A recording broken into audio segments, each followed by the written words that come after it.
नमस्कार पालक वर्ग हो. मोबाईल नको, आम्हाला काय हवं ते ऐका या छोट्या मुलांच्या या सादरीकरणातून. नमस्कार आई बाबांनो, आम्ही तुमची गोड लहान मुले आहोत. आज आम्हाला विनंती करायची आहे. आजकाल सगळ्यांच्या हातात मोबाईल. मोबाईलमध्ये जास्त वेळ घालवू नका. आम्हाला तुमचा थोडा वेळ द्या. मला तुमच्या छान छान गोष्टी ऐकायच्या आहेत.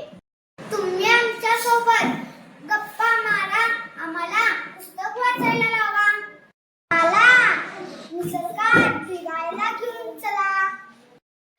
मैदानात खेळा आवडते, आमच्या सोबत थोडे खेळा.